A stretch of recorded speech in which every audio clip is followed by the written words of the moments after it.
வாழ்க்கையினுடைய சின்ன சின்ன வசீகரங்களும் சின்ன சின்ன விஷயங்களும் அவர்களுக்கு ஒரு பொருட்டாகவே இருக்காது என்பதை சொல்லுகிற சித்தர் பாடல் தான் அது.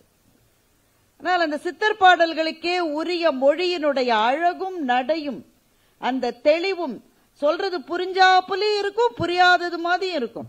வரும் ஆனா வராது மாதிரியே அந்த பாடலை அதற்குள்ளே நம்மை இழுத்து கொள்ளக்கூடிய சக்தி வாய்ந்த அந்த பாடல்களை அந்த இளைஞர்கள் அவ்வளவு சிறப்பாக இசைத்ததற்கு இந்த அவையினுடைய ஒரு மூட அவங்க தான் உருவாக்கினார்கள் என்று நான் நினைக்கிறேன். திரும்பவும் அவர்களுக்கு நன்றி. இங்க நான் ரொம்ப சுருக்கமாக பேசுகிறேன். பெரிய பேச்சாளர்களா இருக்கிற போது எனக்கு பேச தெரியாது என்று சொல்லிவிட்டு வாழ்க்கையினுடைய மிக ஆழமான பொருளை சொல்லி சென்றிருக்கிற இனிய சகோதரர் கிருஷ்ணா ஸ்வீட்ஸ் முரளி அவர்களும் சரி, தனக்கு ஏற்பட்ட அனுபவங்களின் வாயிலாக வாழ்க்கையை அறிந்து கொள்வதை பற்றி சொன்ன சுஹாசினி அவர்களும் சரி, ரொம்ப மிகச் சிறப்பாக இந்த புத்தகத்தை பற்றி பேசிய முத்தையாவும் சரி, எனக்குள்ளே ஒரு பதட்டத்தை ஏற்படுத்தி இருக்கிறார். என்ன பேசுவது இந்த அவையிலே, கற்றறிந்தவர்கள் இருக்கிற இந்த அவையிலே என்ன பேசுவது? அதனால வெளியிலிருந்து இருக்கிற ஒருவர் இந்த புத்தகத்தை பற்றி பார்க்கிற பார்வையில் அவர்களுக்கு என்ன கிடைக்கிறது என்பதைத்தான் இந்த அவையிலே ரொம்ப சுருக்கமாக நான் சொல்லலாம் என்று இருக்கின்றேன். எனக்கு முதலிலே எனக்கு எது பிடித்தது என்பதை சொல்லிவிடுகின்றேன். நான் பட்டிமன்ற பேச்சாளர், அதுதான் என்னுடைய அடையாளம். என்னை அறிமுகப்படுத்திய சகோதரி என் மீது இருக்கிற பெரும் கருணையின் காரணமாக என்னை ஒரு எழுத்தாளர் என்று சொன்னார். சில தவறுகளை நீங்கள் மன்னித்து விடலாம். நான் எழுத்தாளராக முயற்சி செய்து கொண்டிருக்கிற ஒரு பேச்சாளர், அவ்வளவுதான். இங்க எதிரில் ரமணனையும் இங்க முத்தையாவை வச்சுட்டு என்னை எழுத்தாளர்னு சொன்னீங்கன்னா எங்க இலக்கிய உலகத்துல பல பேர் கொந்தளிச்சிருவாங்க.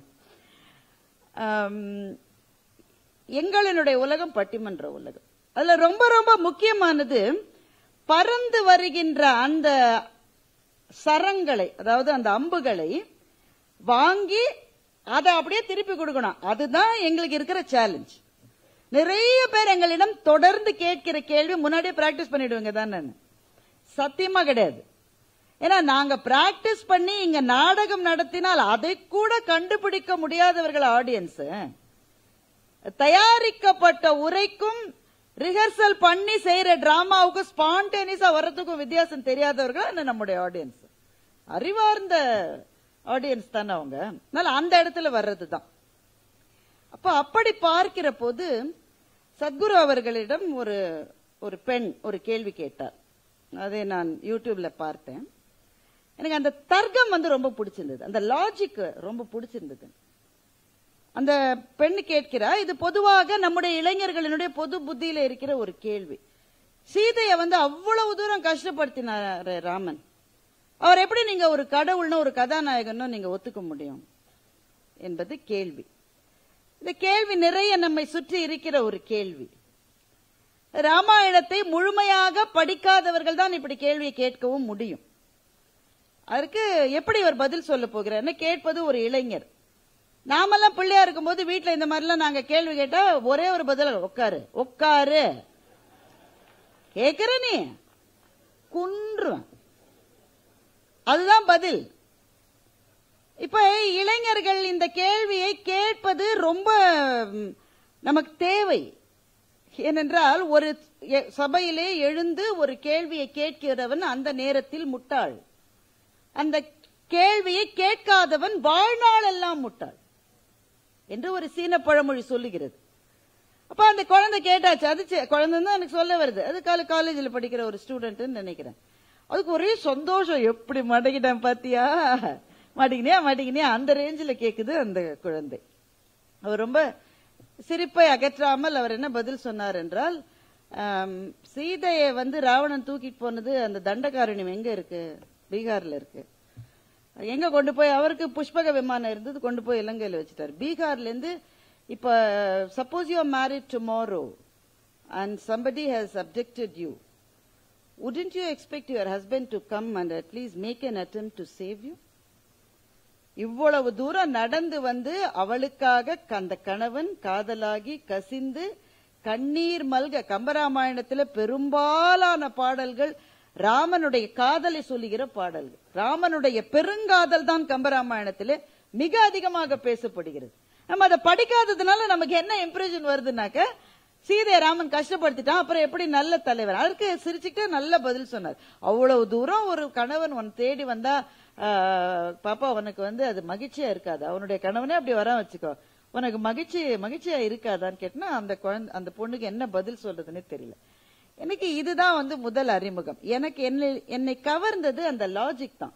அவர் கடவுள், அவர் என்ன செய்தாலும் சரி, அந்த மாதிரியான பதில்கள் இல்லாமல் அது எது அந்த இடத்திலே மிகச்சரியான தர்க்கவாதமோ அதை வைத்து அந்த இளம் பெண்ணுக்கு அவர் பதில் சொன்னது ஒரு பட்டிமன்ற பேச்சாளராக என்னை மிகவும் கவர்ந்தது. நம்முடைய இந்து சமயத்துக்கு 6 தரிசனங்கள் உண்டு என்று சொல்லுவார்கள்.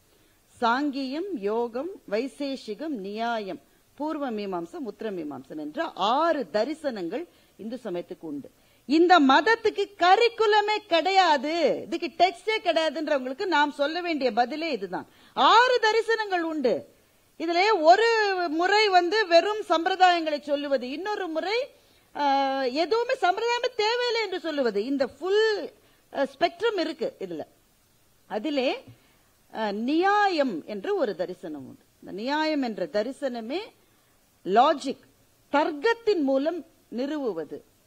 அப்போ நமக்கு எதிர்கருத்து கொண்டிருப்பவர்களை வெறுப்பதனால் அல்ல, அவர்களை சபையிலே வைத்து அவமானப்படுத்துவதனால் அல்ல, மறைவிலே நின்று தன்னுடைய பெயரையும் ஐடென்டிட்டியும் மறைச்சுக்கிட்டு அவங்கள பத்தி தவறான செய்திகளை போடுவதனால் அல்ல, அந்த தர்க்கத்தை நேருக்கு நேர் நின்று தர்க்கவாதமாக அதற்கு பதில் சொல்லி அந்த இடத்தில் தன்னுடைய கருத்தை நிறுவுவதுதான் இன்றைக்கு நம்முடைய இளைஞர்களுக்கு ரொம்ப தேவையாக இருக்கிறது என்று நான் நினைக்கிறேன்.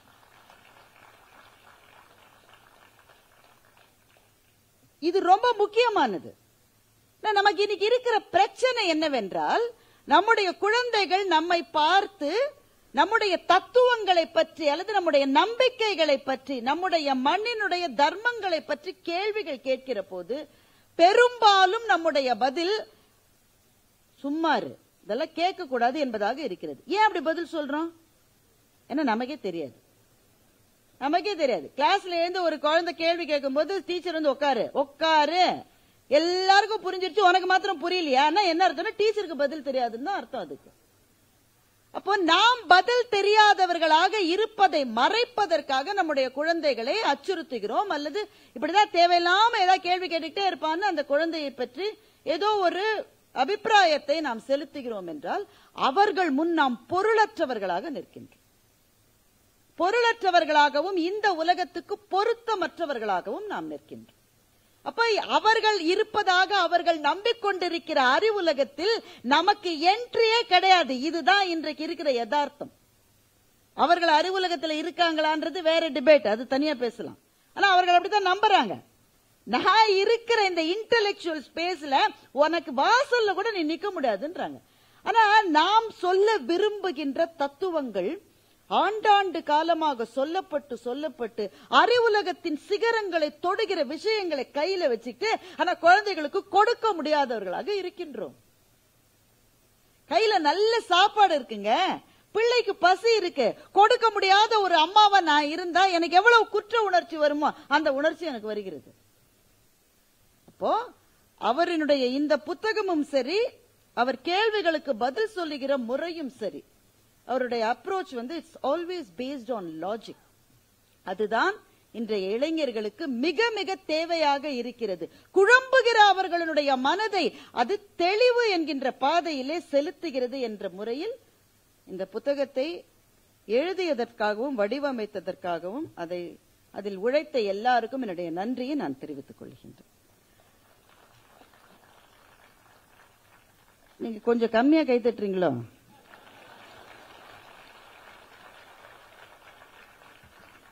இல்ல, ஏன்னா எனக்கு கைத்தட்டுறதுக்காக நான் சொல்லல. இத முதல்லங்க தமிழ் பெருவழியில் வருகிற புத்தகங்களை பற்றி ஓரளவு எனக்கு தெரியும் என்ற முறையில் நான் சொல்லுகிறேன். இந்த புத்தகம் அச்சிடப்பட்டிருக்கிற முறை நான் படித்த வரையில் ஒரு எழுத்துப்பிழை கூட என் கண்ணுக்கு படவில்லை. ஒரு எழுத்துப்பிழை கூட எனக்கு கண்ணுக்கு பட. படிப்பதற்கு எளிதாக, எடுத்துச் செல்லுவதற்கு எளிதாக இப்படிப்பட்ட புத்தகங்களை கலை நேர்த்தியோடு உருவாக்கி இருப்பதற்கு அதில் உழைத்த அத்தனை பேருக்கும் என்னுடைய பாராட்டுதல்களை நான் தெரிவித்துக் கொள்கிறேன். ஏன்னா பாட்டு எழுதி பேர் வாங்குபவர்கள் சில பேர், குற்றம் கண்டுபிடித்தே பேர் வாங்குபவர்கள் சில பேர் இல்லையா? நாங்கெல்லாம் ரெண்டாவது. ஒரு புத்தகத்தை எடுத்த உடனே அதுல இருக்கிற அந்த அச்சு பிழை, அந்த இந்த பிழை, அப்புறமா இந்தந்த பிழைகள் இருக்குன்னு அவங்களே கீழே போட்டிருப்பாங்க. 29ஆம் பக்கத்தில் ஈத்து இச்சு இல்லைன்னு அவங்களே போட்டிருப்பாங்க. இதை செய்வதற்கு அந்த புத்தகத்தையே சரி செய்திருக்கலாம். அந்த மாதிரி நேர்த்தியோடு செய்ய வேண்டும், தவறுகள் வரக்கூடாது என்ற கவனத்தோடு உருவாக்கப்பட்டிருக்கிறது இந்த புத்தகம். நீங்க உருவாக்குகிற எல்லா புத்தகங்களுமே ஒருவேளை அப்படித்தான் வேணும். ஆனால் இதுதான் என்னுடைய முதல் அறிமுகம் என்பதனால எனக்கு இது ஒரு பெரிய விஷயமாக தெரிந்தது. அதனால்தான் என்னுடைய முதல் பாராட்டுதல்களை இங்கே தெரிவித்துக் கொள்ள நான் விரும்புகின்றேன். இப்போ கர்மானா என்னன்ற கேள்வி எல்லாருக்கும் இருக்குங்க. என்ன இன்ட்ரெஸ்டிங்கான விஷயம் பாத்தீங்களா? இந்த கர்மா என்பது நம்முடைய நாட்டிலிருந்து புறப்பட்ட ஒரு சொல், ஒரு வடமொழி சொல். இன்றைக்கு இது எல்லா ஆங்கில டிக்ஷனரிஸ்லயும் இந்த சொல் இருக்கு. உலகம் முழுவதும் இந்த சொல் இருக்கிறது. என்னுடைய American boss why did this happen என்று சில சமயம் அவரிடம் நான் கேட்டால், this is our karma என்று பதில் சொல்லுகிறார். என்னையா தெரியும் உனக்கு? எனக்கே தெரியாதியா? ஆனா இந்த சொல் இன்றைக்கு உலகம் முழுக்க இருக்கிற சொல். கர்மா இஸ் a boomerang என்று சொல்லாத இளைஞர்களே இன்றைக்கு கிடையாது. இந்த சொல் போய் சேர்ந்திருக்கிற அளவு அந்த சொல்லுக்கு பின்னாலே இருக்கிற மாபெரும் விரிவாக்கங்கள் போய் சேர்ந்திருக்கிறதா என்றால் இல்லை. இங்க இருக்கிற இந்த முகப்பிலேயே நீங்கள் பார்க்கலாம், விதியை வெல்லும் சூத்திரங்கள் என்று இருக்கின்றது. நமக்கு சொல்லப்பட்ட முதல் விஷயமே விதியை வெல்ல முடியாது என்பது. அப்படித்தானே நமக்கு முதல்ல சொல்லியிருக்காங்க. வள்ளுவர் 2 விதமாகவும் இதை சொல்லுகிறார். ஊழிற் பெரு வலி ஆவுள, மற்றொன்று சூடினும் தான் முந்துரும் என்று சொல்லுகின்றார். அதை விட பெரிய வலிமை என்ன இருக்கிறது இந்த உலகில் என்று அவர் கேட்கின்றார். இந்த மண்ணில் தோன்றிய சமணம் என்கின்ற மதமே ஊழினுடைய சக்தியை சொல்லுவதற்காகவே எழுந்த மதம். அப்படித்தானே? அதனால்தான் சிலப்பதிகாரம் சொல்லுகின்ற 3 செய்திகளில் மிக முக்கியமான ஒரு செய்தி ஊழை பற்றியது. ஊழ்வினை உறுத்து வந்து ஊட்டும். அப்போ இந்த மண் எப்போதுமே எதை நம்பியது என்றால் ஊழை மாற்ற முடியாது. வள்ளுவர் இதை கொஞ்சம் வேற ஒரு கான்டெக்ஸ்ட்ல சொல்ற போது, ஊழையும் உப்பக்கம் காண்புகள் என்று இருக்கிற போதே அது ஏதோ ஒரு கவர்ந்து இழுக்கிறது. எப்படி வெல்லுவது? இப்ப அது வெல்லவே முடியாது என்பதற்காக நம்முடைய புராணங்களிலே நிறைய கதைகளே இருக்கிறது. ஜனமேஜயன் செய்த ஒரு யாகத்தை பற்றிய கதையை நீங்க எல்லாரும் கேள்விப்பட்டிருப்பீங்க. ஜனமேஜயன் ஒரு யாகத்தை செய்து கொண்டிருக்கிறான். மகாபாரதத்தினுடைய தொடக்கமே அதுதான். அந்த யாகம் நடந்து கொண்டிருக்கிறது. அந்த யாகத்தை பற்றி அதற்கு முன்பே கணித்து சொல்லுகின்ற அந்த கணியர்கள், அதாவது சோதிடம் சொல்கிறவர்கள், நிமித்தம் பார்க்கிறவர்கள், இந்த இடத்திலே அந்த யாகத்தை செய்யக்கூடிய ஒரு 1000 பேர் சேர்ந்து யாகம் செஞ்சுட்டு இருக்காங்க. செய்யக்கூடியவர்களில் யாரோ ஒருவர் இந்த இடத்திலேயே மரணம் அடைவதற்கு வாய்ப்பு இருக்குன்னு சொல்றாங்க. உடனே இவன் பதறிட்டான். இவன் தான் மன்னன், இவன் தான் யாகத்தை செஞ்சிட்டு இருக்கான். யாகம் நடக்கிற இடத்துல அதை செய்கிற கூட்டத்தில் இருக்கிற ஒருத்தர் இறந்துட்டாருன்னா அது பெரிய அபசகுனம். அது இந்த யாகம் முற்று பெறாது. அதனால ரொம்ப எல்லாம் அப்படி எச்சரிக்கையா எல்லாம் பார்த்து வச்சிருக்காங்க. ஒவ்வொரு இடத்துலயும் எல்லா ஃபயர் ட்ரில் எல்லாம் பண்ணிட்டாங்க. ஃபர்ஸ்ட் எந்த பிரச்சனையும் வராம அதுல உட்கார்ந்து அந்த நெருப்புக்கு அந்த நெய்யை ஊற்றி கொண்டிருக்கிற ஒருவர், ஒரு பெரியவர், லேசா கண் அசந்துட்டார். இப்ப உங்கள சில பேருக்கு அப்படி இருக்கு இல்லையா? இந்த அம்மா எப்ப முடிக்கும்? சில பிள்ளைகள்லாம் கூட்டிட்டு சில பேர் வந்திருக்கீங்க. உங்களுக்கு எல்லாம் என்னுடைய இருக்கை கூப்பிய வணக்கங்க. சொந்த செலவுல மவுண்ட் ரோட்ல உங்களுக்கு எல்லாம் செலவு வைக்கணும்.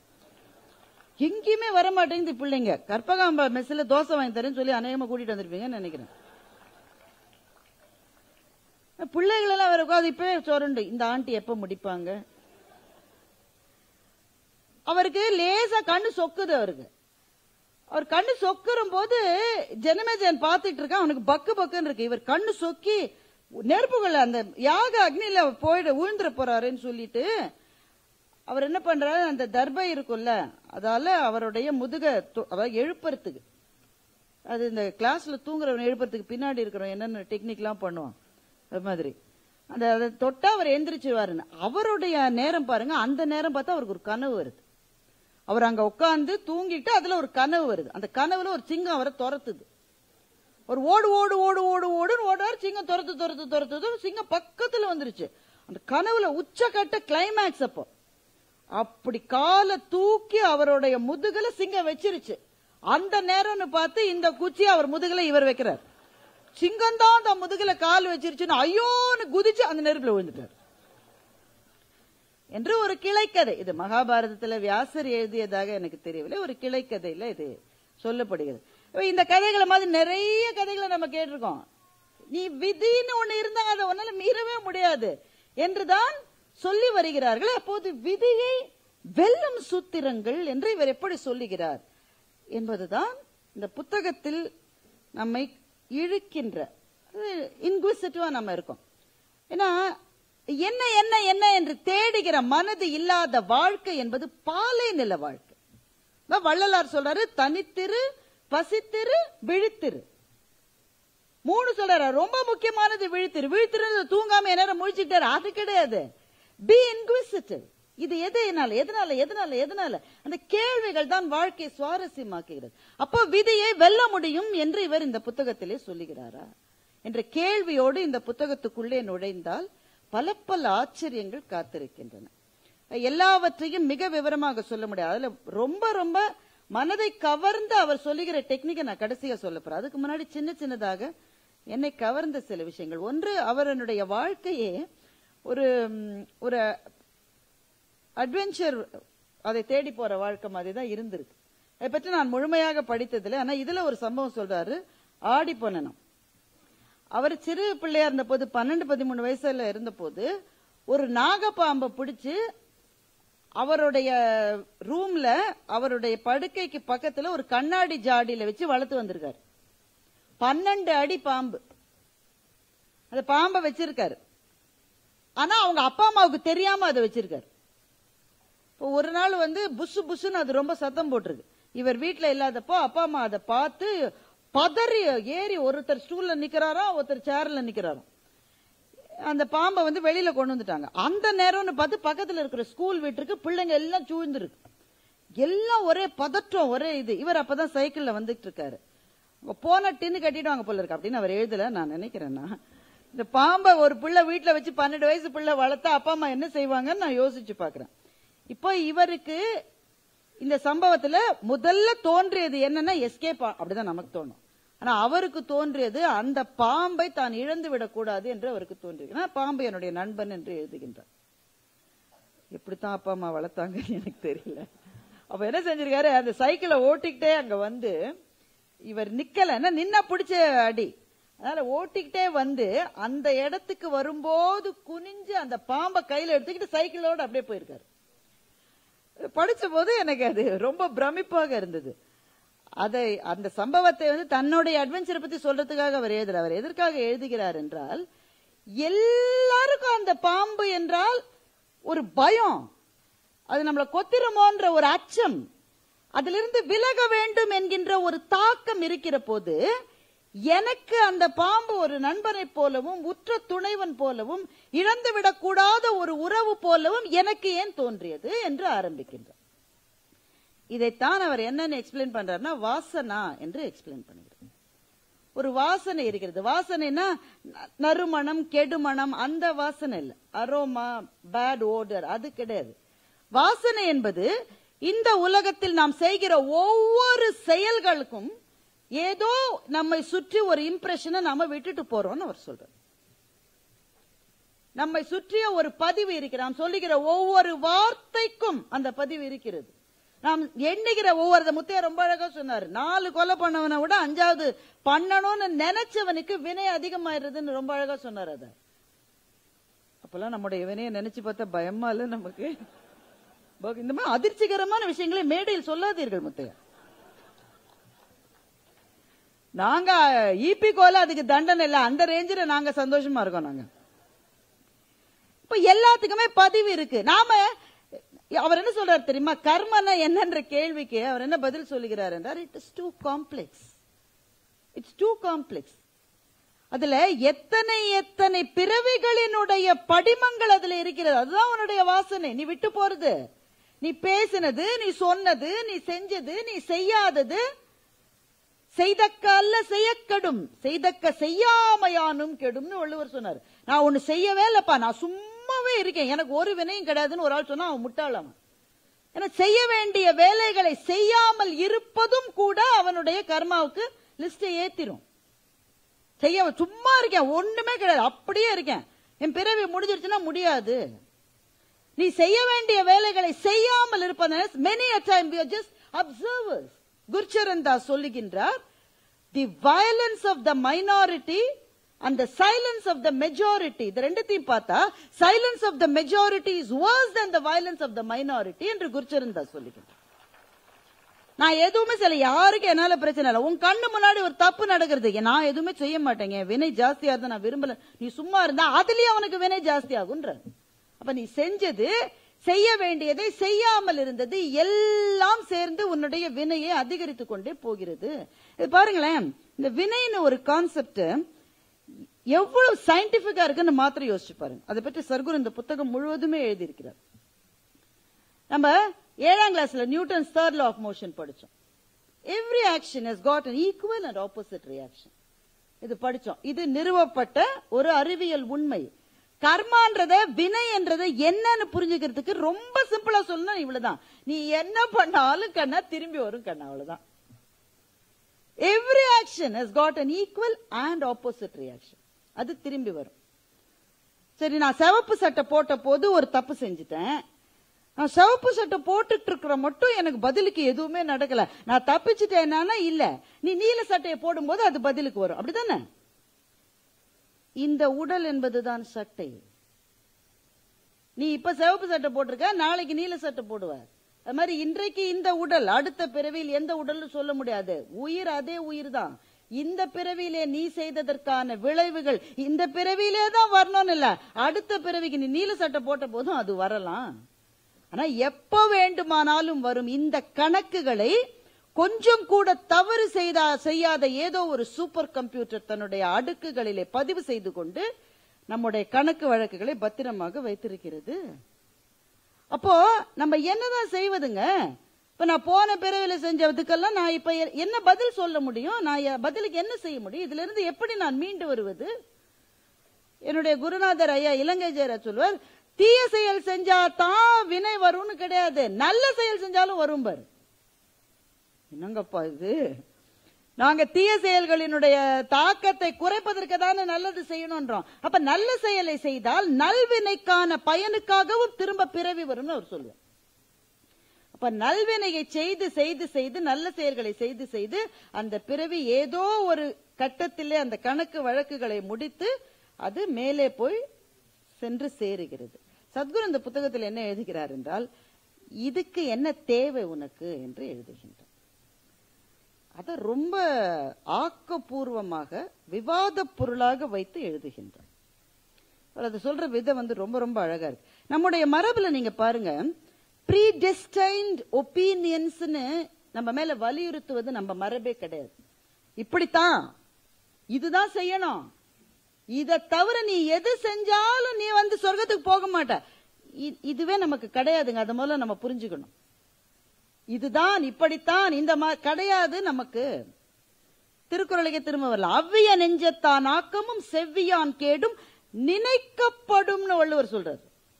அவ்விய நெஞ்சத்தான் ஆக்கம் நம்ம பார்த்துக்கிட்டே இருக்கோம். ரொம்ப கேட்டவங்க, அவன் இருக்கிற திசையில புல்லு கூட முளைக்காதுங்க. ஆனா பாருங்க, நல்ல காசு வச்சுட்டு சந்தோஷமா இருக்கான், ஒன்னும் செய்ய முடியல, அவன் நல்லா தான் இருக்கான். நாங்களும் எவ்வளவோ நினைச்சு பாக்குறோம், இவனுக்கு ஏதாவது ஆகாதான், ஒன்னும் ஆக மாட்டேன், கல்லு மாதிரி இருக்கான்.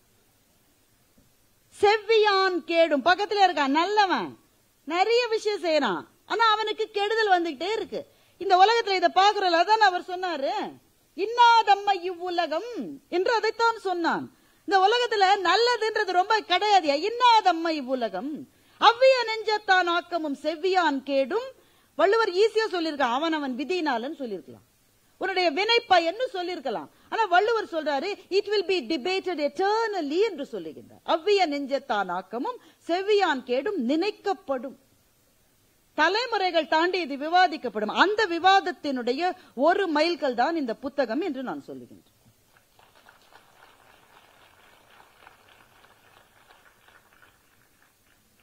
சரி, இந்த கேள்விக்கான பதில இவர் மூலமா தான் நம்ம தெரிஞ்சுக்கணுமா?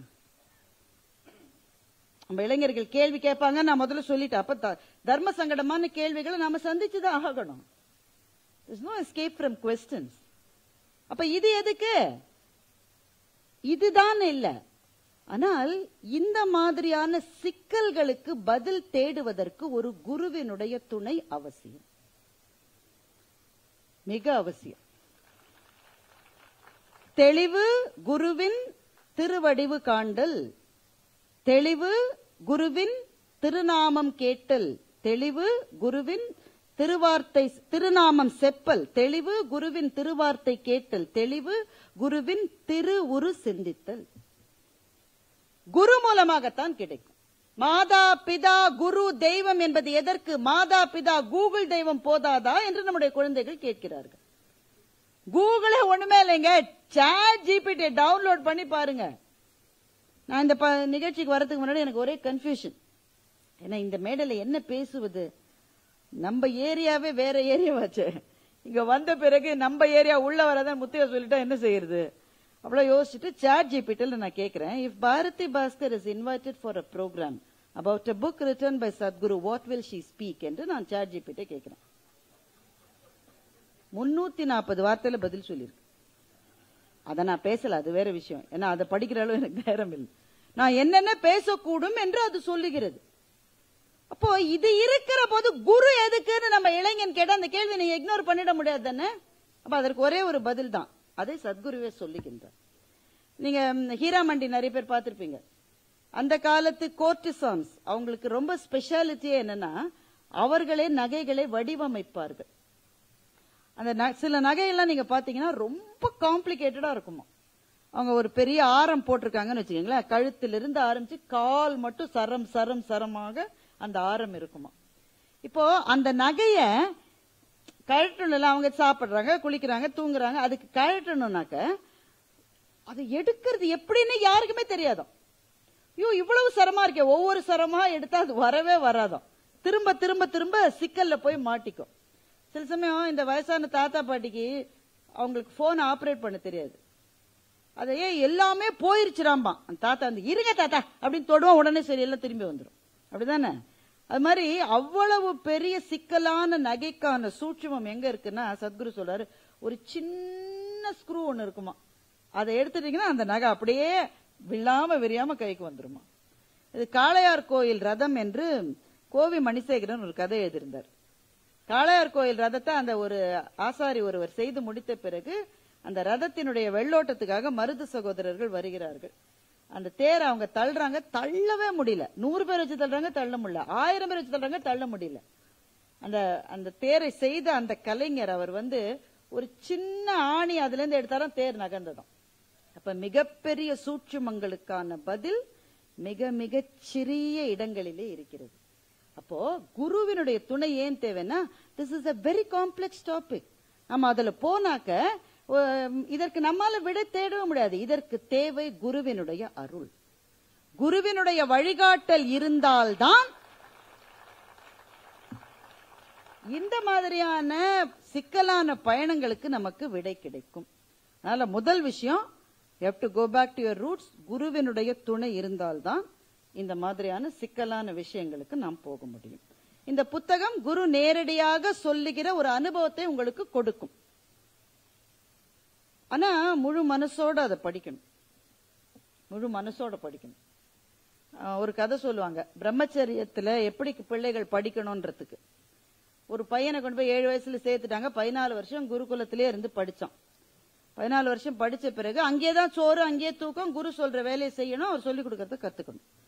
ஒரு நாள் அந்த அம்மா சாம்பாரோ கீரை கூட்டோ ஏதோ ஒன்று போட்டிருக்கு. அதை சாப்பிட்டுட்டு குரு பத்தினி அவர்களே ஒரு சிறு விஷயம், என்ன தம்பி, இன்றைக்கு விளக்கெண்ணெயில் நீங்கள் செய்து விட்டீர்கள் என்று நினைக்கிறேன், ரொம்ப கசப்பா இருக்கு. அந்த அம்மா என்ன சொல்லிச்சு, நான் வீட்டுக்காரரை கூட்டிட்டு வரேன்னு போயிடுச்சு.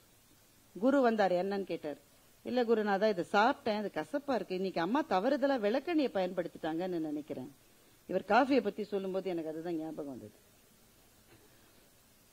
குரு சொன்னார், சரி உன் படிப்பு முடிஞ்சிருச்சு, நீ போனார். இல்லையே பாதியில தானே இருக்கு. இல்லப்பா நீ போயிட்டு வா. என்ன குருவே, நான் ஒன்னும் தப்பா கேட்கலையே, விளக்கெண்ணன் தானே சொன்னேன். நீ வந்து சேர்ந்த நாள்ல இருந்தா உனக்கு விளக்கெண்ணல தான்ப்பா நாங்க சோறு பொங்கி போட்டுட்டு இருக்கோம்.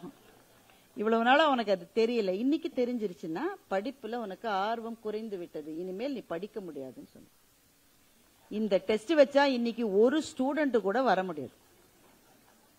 அப்போ முதல்ல இந்த மாதிரி விஷயங்களை படிக்கணும்னு இருக்கிற போது you should empty the cup.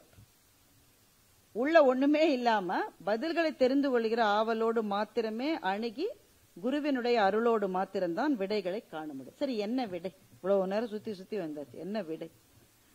நீங்கள் தான் படித்து தெரிந்து கொள்ள வேண்டும். அதை நான் சொல்லிட்டு அப்புறமா அவர் சொன்ன மாதிரி புத்தகத்தை யாரும் வாங்க மாட்டேன். ஆனா ஒரே ஒரு தருணத்தை மாத்திரம் சொல்லி நான் முடித்துக் கொள்ளலாம் என்று இருக்கின்றேன். அவர் சொல்றாரு, எப்படி how to get rid of karma. அப்ப அவர் கேட்கிறாரு, நீ யார்? நம்ம பார்த்து கேட்கிற, நீ யார்?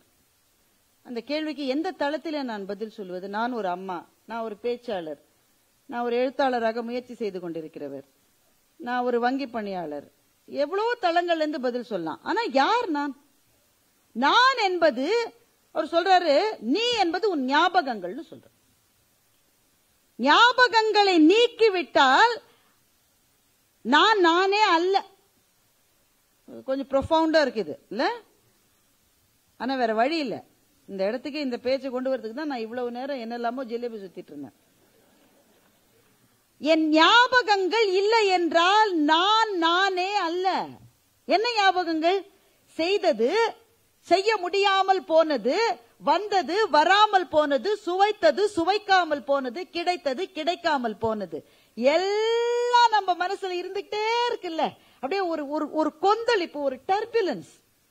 இந்த ஞாபகங்கள் தான் நான். சரி, ஞாபகங்களை தவிர நான் இல்லவே இல்லையா? இல்ல, இருக்கு, இன்னும் கொஞ்சம் இருக்கு. ஞாபகங்கள் அல்லது கனவுகள். நீ இங்கேயே இருந்துகிட்டு அடுத்த வருஷம்டா மச்சான் நான் ஒரு வீடு கட்டி அதுல போய் அடுத்த வருஷம் இருப்போமா? ஆனா நம்முடைய கனவுகள் பிரம்மாண்டமானவை. நாளைக்கு என்ன செய்ய போறோம்? இப்ப வீட்டுக்கு போய் பரோட்டா செய்யணும்னு எவ்வளவு பேர் காத்துக்கிட்டு இருக்கீங்க? ரெடியா இருக்கு, மாவு ஊற வச்சுட்டு வந்திருக்கு நிறைய பார்ட்டி. அடுத்தது என்ன செய்ய போறோம்? இரவு என்ன, நாளைக்கு என்ன, நெட்ஃபிளிக்ஸ்ல நாளைக்கு என்ன படம் பார்க்க போறோம்? அடுத்த வாரம் என்ன செய்ய போறோம்? அடுத்த வருஷம் என்ன செய்ய போறோம்? 10 வருஷம் கழிச்சு என்ன? இந்த ஞாபகங்கள், கனவுகள் இரண்டையும் நீக்கிவிட்டால் நான் என்ற ஒரு தத்துவமே கிடையாது என்று அவர் எழுதுகின்றார். இப்படி சொல்லிட்டு அவர் நம்ம பார்த்து சிரிக்கிறார். எவ்வளவு முட்டாள்தனமா இருக்குல்ல இது. உன்னுடைய ஞாபகங்களும் உன்னுடைய கனவுகளும் தான் நீ என்றால் அந்த ரெண்டுமே உன் கையில இல்லையே. உன்னுடைய ஞாபகங்கள் முடிஞ்சு போயிருச்சு, எல்லாம் எவ்ரிதிங் இஸ் ஓவர். நீ வச்சு பார்த்துட்டு இருக்கலாம், ஆனா அது முடிஞ்சு போயிருச்சு. இந்த உலகத்துல எது நின்றது? எந்த ஞாபகம், எந்த நினைவு நின்றது? எல்லாவற்றையும் காலம் என்கின்ற மகா அசுரன் தன்னுடைய வாயிலே போட்டு முழுங்கி விட்டான். பெரும் அரசர்கள் எங்கே? பெரும் செல்வந்தர்கள் எங்கே? யாருமே கிடையாது. அப்போ உன்னுடைய ஞாபகங்கள் என்பது கொஞ்சம் கூட யதார்த்தம் கிடையாது, முடிஞ்சு போச்சு. உன்னுடைய கனவுகள் அதே மாதிரிதான். நடக்குமா நடக்காதுன்னு உனக்கு எப்படி தெரியும்? அடுத்த நிமிஷத்துக்கு 1,00,000 சாத்தியங்கள் இருக்கிறது என்று இந்த புத்தகத்தில் எழுதுகிறேன். அடுத்த நிமிஷத்துக்கு 1,00,000 சாத்தியம், என்ன வேணா நடக்கலாம், என்ன வேணா நடக்கலாம். அப்போ நீ யார்? முடிந்து போய்விட்ட ஞாபகங்கள் ஒரு பக்கம், சாத்தியமா சாத்தியம் இல்லையா என்று தெரியாத கனவுகள் ஒரு பக்கம். இந்த ரெண்டுத்தையும் சுமந்துகிட்டு நீ வாழுகிற இந்த வாழ்க்கையில் உனக்கு இருக்கிற பெரிய பேகேஜ் இந்த கர்மா தான். நீ என்ன செய்ய போறாத? அதுல இருந்து அதை இறக்கி வைக்க முடியுமான்னு அவர் என்ன சொல்றாரு, இறக்கி வைக்கணும்னு ஏன் நினைக்கிறன்னு கேக்குற. இதுதான் எனக்கு ரொம்ப இன்ட்ரெஸ்டிங். நாம் இதுவரை படித்தது எல்லாமே இறக்கி வைக்கணும்ன்றதுதான். இறக்கி வைக்கணும். ஒரு உதாரணம் சொல்றாரு. அவருக்கு ஒரு நண்பராம், அந்த நண்பர் போய் ரொம்ப ஆசைப்பட்டு ராணுவத்துல சேர்ந்துட்டார். சேர்ந்த பிறகு அவருக்கு என்ன வேலை கொடுத்திருக்காங்கன்னா சென்ட்ரி வேலை. ஒரு வாசல்ல, ஒரு அலுவலகத்தின் வாசல்ல ஒரு பெரிய துப்பாக்கி வச்சுட்டு காவல் காக்கிற வேலை அவருக்கு. அந்த ஆளால அந்த துப்பாக்கி தூக்கவே முடியல. உடனே போய் அந்த மேஜர் ஜெனரலை பார்த்து கேட்கிறாரு, ஐயா இந்த இடத்துக்கு எந்த ஆபத்துமே கிடையாது தானே? கிடையாது. அப்ப எதுக்கியா நான் துப்பாக்கியோட நிக்கணும்? வேணா சும்மாவே நிக்கிறேன்னு கேக்குறாரு. அந்த மேஜர் பதிலே சொல்லல. சரி, துப்பாக்கி இல்லாம கையில தூக்க லேசா ஒரு குச்சியை வச்சுக்கிட்டு நிக்கட்டான்னு இவர் கேட்டிருக்காரு. அவர் அதுக்கும் பதில் சொல்லல. என்னங்கய்யா எதுக்குமே பதில் சொல்ல மாட்டேங்க, என்னால தூக்க முடியலையா? இந்த துப்பாக்கி கனமா இருக்குன்னு நீ நினைக்கிறல்ல, அந்த துப்பாக்கியே உன்னில் ஒரு பகுதின்னு நினைச்சு பாருன்னு அந்த மேஜர் சொல்லியிருக்காரு. இந்த ஒரு சின்ன விஷயம் அந்த அந்த ஆர்மிக்காரருடைய மனசுல அப்படியே ஒரு பெரு வெடிப்பு மாதிரி பதிஞ்சிருக்கு. மத்தவங்க எல்லாராலையும் தூக்க முடியாத துப்பாக்கியை தூக்கிக்கிட்டு மணிக்கணக்கா நின்று இருக்காரு. என்ன நடந்தது? அவருக்கு உடம்புல ஸ்ட்ரென்த் ஜாஸ்தி ஆயிடுச்சா? இந்த பிடி வரம் உன்னுடைய பலம் ஜாஸ்தி இல்ல, துப்பாக்கி வெயிட் குறைஞ்சதா? இல்ல, அதே துப்பாக்கி அதே வெயிட். மனநிலையில் ஒரு சிறு மாற்றம். இந்த துப்பாக்கி என்னிலிருந்து வெளிப்பட்டது, என்னிலிருந்து வேறானது நினைச்சாதான் எனக்கு வலிக்குது. இது எனக்குள் ஒன்று என்று நினைக்கிற போது வலிக்க மாட்டேன்றது. நாம் தூக்கி சுமைக்கிற எல்லா சுமைகளுக்கும் இது ஒன்றுதான் மருந்து.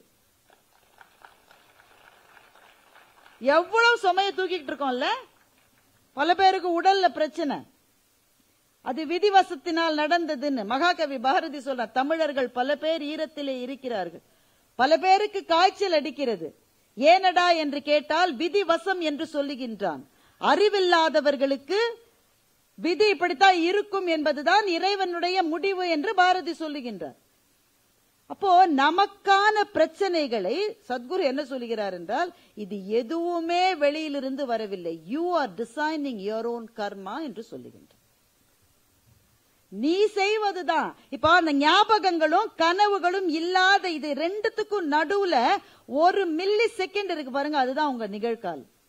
அந்த நிகழ்காலத்தில் விழிப்புணர்வோடு இருக்கிறீர்களா என்று நம்மை பார்த்து கேட்கின்றார். அப்படி ஒவ்வொரு நிமிடத்தையும் விழிப்புணர்வோடு இருக்க நீங்கள் பயின்றால் உங்களுடைய கர்மா என்ற பேக் உங்களுக்கு ஒரு சுமை இல்லை. அது ஏறாது, அது இறங்காது. அதை நீங்கள் அதோடு வாழ நீங்கள் பழகி விடுவீர்கள் என்று சொல்லுகின்றார். Really profound. இப்ப பாருங்களேன், இந்த அவையில் இவ்வளவு பேர் இருக்கீங்க, என்னுடைய பேச்சைத்தான் நீங்க எல்லாம் கேட்கறீங்கன்னு ஒரு நம்பிக்கை எனக்கு. ஆனா உங்களுடைய உடல் செயலாற்றாமல் இருக்கிறதா? மூச்சு விடுறீங்க, ஒருத்தர் இருமுறாரு, அது பாருங்க, ஒருத்தர் தும்முறாரு, ஒருத்தருக்கு தாகம் எடுக்கிற புள்ள இருக்கு, ஒருத்தருக்கு வெளியில போகணும்னு தோணுது, ஒருத்தருக்கு பசி எடுக்குது, நம்ம எப்ப முடிக்குங்கிறாரு. உடல் செயலாற்றி கொண்டிருக்கு. உடல் மாத்திரமா செயலாற்றுகிறது? உங்களுடைய மனமும் செயலாற்றி கொண்டிருக்கிறது. நான் ஒன்று சொல்லுகிற போதே அடுத்த வார்த்தை இதுவாக இருக்குமா என்று யோசிக்கிறீர்கள். இதை வேற யாரோ சொல்லி கேட்டு இருக்கிறோமே என்று யோசிக்கிறீர்கள். மனம் செயலாற்றுகிறது. உங்களுடைய அறிவும் செயலாற்றி கொண்டிருக்கின்றது. உங்களுடைய சக்தி அதுவும் செயலாற்றி கொண்டு. அப்போ உடல், மனம், அறிவு, சக்தி, இந்த 4 கோஷங்களும் செயலாற்றி கொண்டேதான் நீங்கள் இங்க இருக்கிறீர்கள். கரெக்ட் தானே? யாருக்காவது இதுல மாற்று கருத்து இருக்கா? ஆனா இந்த 4 செயலாற்றுவதை கான்சியஸா பண்றீங்களா, அன்கான்சியஸா பண்றீங்களா? சத்குரு கேட்கிறார். உடல் செயலாற்றுகிறது. ஒவ்வொரு இது முதல் மூச்சு, உள்ளே இழு வெளியே அப்படியே மூச்சு விட்டுருக்கீங்க. இப்ப மனம் எதையோ சிந்திக்கிறது. கான்சியஸா இருக்கா, அன்கான்சியஸா இருக்கா? அன்கான்சியஸா தான். அப்போ 1% வேணா கான்சியஸ் மைண்ட் இருக்கே தவிர 99 விழுக்காடு அன்கான்சியஸ் மைண்டோட தான் இங்க இவ்வளவு பேரும் நம்ம உட்கார்ந்து இருக்கோம். இவர் என்ன கேட்கிறார், அந்த 1% கான்சியஸ் மைண்ட் இருக்குல்ல, அந்த கான்சியஸ் மைண்டோட நீங்க எதை செஞ்சாலும் அதுல தப்பு வரத்துக்கு சான்ஸ் இருக்கான்னு கேக்குற. 99% அன்கான்சியஸா ஏதோ செஞ்சுட்டு என்னோட விதியே இப்படித்தான், எனக்கு அதிர்ஷ்டமே கிடையாது, நான் போற போதுதான் எல்லாமே முடிஞ்சு போயிரும், எனக்குன்னு ப்ரமோஷன் கிடைக்காது, எனக்குன்னு பாருங்க எதுவுமே சரியா அமையாதுங்க. 99 பொண்ணு பார்த்தா எல்லாருமே என்ன வேணான்ட்டாங்க. எனக்குன்னு எதுவுமே நடக்காதுன்னு சொல்றவன் எல்லாருமே என்ன தவறு செய்கிறார்கள் என்றால், எல்லாவற்றையும் அன்கான்சியஸாவே பண்ணிக்கிட்டு அதுல வர விளைவுகளை என்னுடைய விதி என்று சொல்லுகிறார்கள். சத்குரு சொல்லுகிறார், விதி என்று ஏதும் இல்லை என்று சொல்லுகிறார். விதி என்று ஏதும் இல்லை. நீ கட்டமைக்கிறாய் உன்னுடைய வாழ்க்கையை. நீ ஒவ்வொரு நொடியும் அந்த நொடியினுடைய ஒவ்வொரு பிரிவிலையும் கான்சியஸா இருக்கனாக்க அதனுடைய விளைவுகள் நீ உன்னுடைய விருப்பத்துக்கு எதிராக இருக்கவே வாய்ப்பில்லை என்று சொல்லுகிறார். இதுதான் இதுல இருக்கிற ரொம்ப ரொம்ப ப்ரொஃபவுண்டான ஒரு விஷயம். நொடிகளில் வாழ்வது. நண்பர்களே, நொடிகளில் நாம் வாழ்ந்திருக்கிறோமா? எந்த ஒரே ஒரு நொடியையாவது ஒரு நாளில் 24 மணி நேரத்தில் ஏதாவது ஒரு நொடி அல்லது ஒரு நிமிஷம் நாம் உட்கார்ந்து அந்த ஒரு நிமிடத்தை தவிர வேறு எதை பற்றிய சிந்தனையுமே இல்லாமல் ஒரு நாளில் ஒரு நிமிடமாவது நாம் இருக்கிறோம். நான் யோகா கிளாஸுக்கு போனேன். எங்க ஆபீஸ்ல யோகா கிளாஸ் ஏற்பாடு பண்ணாங்க. 1 hour ஜாலி தானே, அதனால போனோம். அங்க போன உடனே ஒரு இன்ஸ்ட்ரக்டர், அவருக்கு உதவி செய்யறதுக்கு ஒரு பெண்ணு, அவங்க 2 பேரும் இருக்காங்க. அவர் முதல்லயே எங்களுக்கு சாந்தி ஆசனம் சொல்லி கொடுக்குறாரு. சாந்தி ஆசனம் என்ன தெரியல, இருக்கிறதுலே சௌரியமானது அதுதான். எனக்கு தெரிஞ்ச ஒரே ஆசனம் அதுதான். உடனே படுத்து தூங்கலான்னு அவர் சொன்ன ஒரே ஒரு விஷயம், யூ ஷுட் நாட் ஸ்பீக். நாங்களே சலசலன்னு பேசிக்கிட்டே இருந்தோம். You should not speak. நாங்கெல்லாம் வாயை மூடிக்கிட்டோம். என்ன பேசக்கூடாதுன்னு சொல்லிட்டாருல்ல, அதனால வாயை மூடிட்டு இருந்தோம். ஆனா பேசாமல இருந்தோம். நான் உடனே மனசுல நினைக்கிறேன், கூட ஒரு பொண்ணு வந்திருக்காள், யாரா இருக்கலாம் அவ? வயசை பார்த்தா மனைவி மாதிரியும் இல்ல, மகள் மாதிரியும் தெரியல, அசிஸ்டண்டா இருப்போல. என்ன முடி, இந்த கேரளால இருந்து வந்தவங்களுக்கே முடி இப்படித்தான் இருக்கு, நமக்கு பாரு முதுகு கீழே இறங்க மாட்டேங்குது. கருவேப்பிலை தின்னா முடி வளரும்னு எங்கேயோ சொன்னாங்க. ஃப்ரிட்ஜில் கருவேப்பிலை இருக்கா? இன்னைக்கு வீட்டுல போய் கருவேப்பிலை. நான் பேசாம இருக்கேன். நான் இப்போது பேசாம இருக்கேன். அப்போ வாயை மூடினால் கூட மனதிலே ஒரு சொல் கூட ஓயவில்லை என்றால், நான் நினைப்பதெல்லாம் ஒன்று, என்னுடைய நேற்றுக்கு போகிறேன் அல்லது என்னுடைய நாளைக்கு போகிறேனே தவிர அந்த நிமிடம் என்பதில் நாம் வாழுவதே இல்லை. சத்குரு என்ன சொல்கிறார்னா, கான்சியஸா உன்னுடைய யோகா சாதனாவில் உனக்கு எது கிடைக்கும் என்றால் அந்த நொடியில் மாத்திரமே வாழுகிற. அதை ஒரு முறை நீங்கள் அனுபவித்து விட்டால் போரும், அந்த ஆனந்தத்திலிருந்து உங்களால் மீண்டு வரவே முடியாது என்று அவர் சொல்லுகிறார்.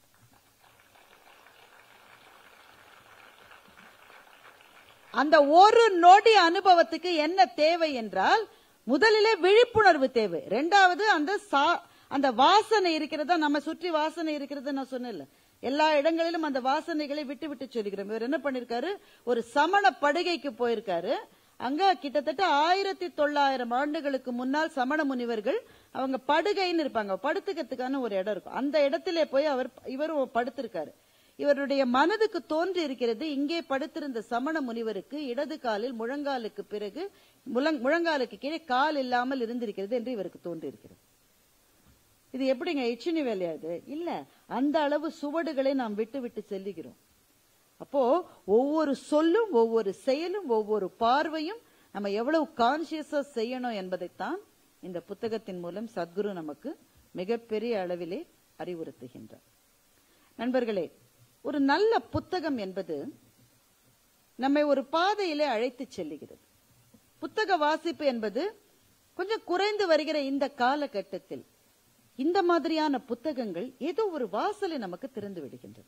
அன்றாட வாழ்க்கை என்கின்ற எல்லா ஜன்னல்களும் மூடப்பட்ட ஒரு புழுக்கமான இடத்திலே வாழ்ந்து வாழ்ந்து வாழ்க்கையை சுமைக்க முடியாமல் சுமக்கின்ற நமக்கு ஒரு ஜன்னலை திறந்து காற்று வருவது போல இந்த புத்தகத்தின் வாயிலாக நமக்கு சில தரிசனங்கள் கிடைக்கின்றன. அந்த ஒரு நொடி சொல்றாரு இல்ல, அத ஒரே ஒரு நொடியை உங்களால எக்ஸ்பீரியன்ஸ் பண்ண முடியுமான்னு, அந்த ஒரு நொடியை நீங்க எக்ஸ்பீரியன்ஸ் பண்ண அதை என்னன்னு சொல்லுவீங்க?